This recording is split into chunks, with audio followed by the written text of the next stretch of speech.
Hello everyone and welcome back or welcome to my channel. My name is Emma and this week I have been very busy because Steam's latest celebration of upcoming new games is in full swing as part of their Next Fest. I have been trying and testing lots of new demos this week and I thought it was about time that I shared with you my best from the fest. If you've played some good demos this week, please share them with me in the comments. I always love to hear about a good cozy game, and whilst you're down there, don't forget to like and also subscribe. But here is my best from Steam Next Fest, October 2024. The very first game I had to try this week was Luma Island. I have been very excited for this one, so it had to be at the top of my to playlist. If you've not heard about Luma Island before, it is an adventure RPG where you can choose between 7 different professions, all with varying levels of difficulty. This is a very intriguing dynamic for me because not only does it allow you to tailor your playstyle according which activities you prefer the most, like farming, mining, or the dreaded fishing, each to their own on that one, but it also does suggest that there'll be lots of replayability within this game, which is always good to see. The demo started well with a pretty good tutorial on how to use all of the different crafting machines, and you can place multiple items in the crafters, which is a huge quality of life feature that I really appreciated. One of the highlights for me was also the exploration element of the game. I loved finding all of the new items, and there were lots of treasure chests scattered throughout the map, and it was so rewarding finding these. There are also 2 mines or caves within the game. The first is a ruined temple, which has small puzzles to complete to progress. The second was the ore cave, which was located near to your home, and this is where you do the majority of your mining for crystals and ores. This cave was a little bit more difficult as the spiders in the caves are a little bit OP. If they hit you once, that's it, game over. I have given some feedback on this in the Luma Island Discord, so I do hope that this is something that they look into for the full release, because even though you can upgrade your tools, to have something so strong in the beginning felt a little bit harsh, especially when you're playing in cozy mode. If the spiders don't get you, also be wary of the darkness as that can consume you too, so make sure you have torches on hand. Overall, the game did feel very polished for a demo, and I didn't encounter any bugs, which is good as the game is actually due to release on November 20th on PC. I do believe that there'll be a few changes from the demo. I've seen mentions of additions such as chests, which I did think was a bit odd that we didn't have them, and also changes to the map, as the map in the demo wasn't great. But aside from that, I love the art style of the game, and it appears to have a lot of depth within the storyline and all of the different resources and crafters, and there was lots of areas to explore. Let me know if you've played the demo for Luma Island and if you're thinking of picking it up next month.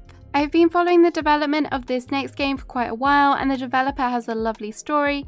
This is Spilled, and it's been created by the solo dev Lente, who spends her time living on a boat and working hard to create this game. Spilled is a game all about cleaning up the oceans with your trusty boat. As you sail around the waterways, you will clean up the oil and pick up waste to be recycled. I won't lie, it took me a minute or two to pick up the hang of the controls, but I think that's just because I'm a bad driver in general. But once I had a clear understanding of what I was doing, it was so relaxing and satisfying. Watching the oceans clean up and come to life, it really did feel like a rewarding game. The game is separated into levels, and you'll find different animals stuck in oil, upgrades, and also different environments.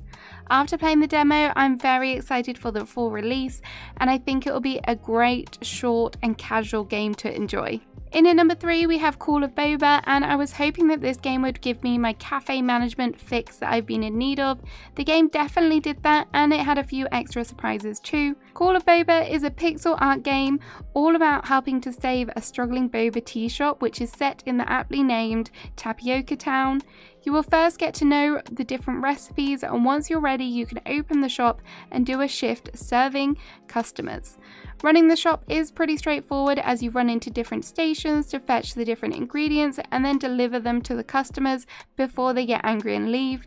You can also make small renovations to the shop to improve the appearance, which is always nice. Beyond the shop, there is a beautiful town to explore and lots of residents to get to know.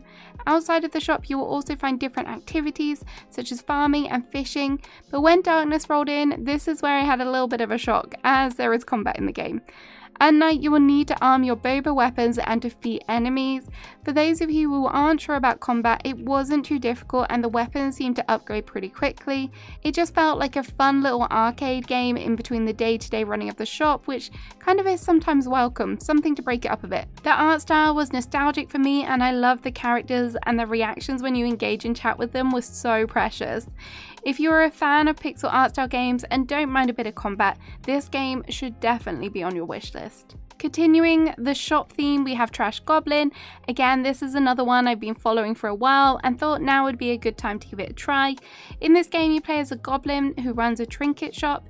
Your days in this little cubbyhole are spent upcycling an array of items at your workbench. Once you have revealed what the item is with the little mini game, you'll also have to clean it up ready for sale.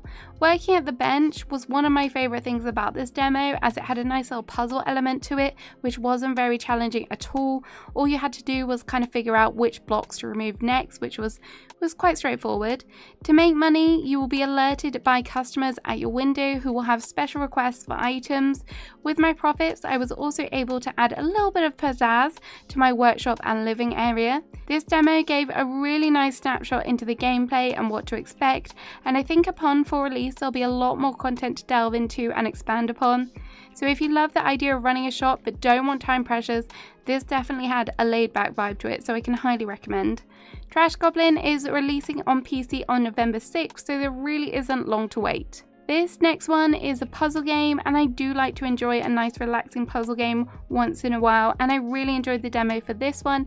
It is NurCabi World, I hope I said that right. The game is all about creating Japanese inspired islands by placing water tiles. It's very straightforward and each number signifies how big that particular island must be. There are also a few small rules that you must follow, such as the islands cannot be connected, but once you have mastered the correct placement, trees and buildings will begin to flourish and it ends up with a really nice pretty scene. The game's graphics were nice and not overly complicated, and the soundtrack was perfect to add that zen feeling to the game. There is no release date for this one as of yet, but I'm still very excited for it and I think it would be good handheld, maybe on the Steam Deck. Hopefully it's compatible for that. Another cafe game I enjoyed this week was Critter Cafe. You can tell what sort of mood I was in, that's for sure. Critter Cafe is not just a cafe running game though, as you are able to collect and care for critters that you find out in the world.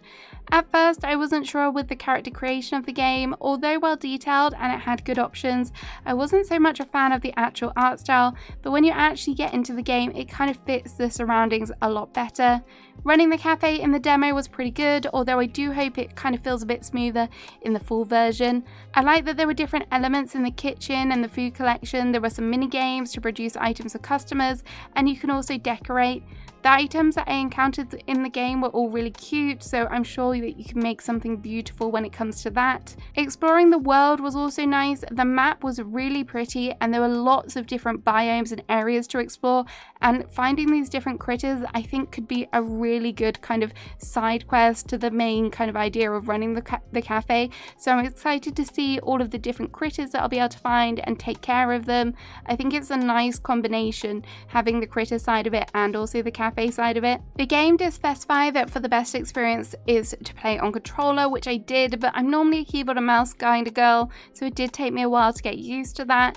If you're excited for this one, Critter Cafe is coming to the Switch and PC on the 26th of November, so again, not that long to wait. The 7th game on my list is Cook for Love, and this is a game that I constantly see on my Twitter feed, and I was in love with the hand-drawn art style of the game, so I was very interested to see how it played. In the demo, you were introduced to Clement, a young French chef who has been hired to take over a Parisian restaurant. To get you started, you were introduced to quite simple recipes to make in the kitchen. The kitchen area is separated into a few different scenes which all have different utensils a chef would need. All of the mechanics and mini-games were pretty straightforward and ran pretty smoothly. There wasn't any chaotic restaurant running in the demo, and it looks like it will be that way on full release as well. So if you're wanting to enjoy a game about cooking that is just more about kind of learning the recipes and enjoying the mechanics of actually going through the cooking, then this is a great one, as it is very simple and kind of stress-free. Between cooking up new recipes, there is also a heartwarming story to follow as Clement is kind of welcomed into the neighborhood and makes friends with the locals. And this game is made by the same creators who created Tell Me Your Story, so if you've played that one, you may recognize the characters from there. And the final game on my list is Garden Trills. This is probably the most adorable game on the list. In this demo, you follow a tiny sparrow, Tommy, who has just moved to a brand new garden with his parents. In this sandbox style adventure game, there are lots to explore, quests to uncover, and new bird friends to be made. The graphics of this game were really nice and vibrant, and I loved moving around the world. You get to fly and utilize different objects in the game, which had some magical powers. For example, the tulips can propel you into the air, which was a bit of fun, and the flower patches kind of were like trampolines, which was also interesting.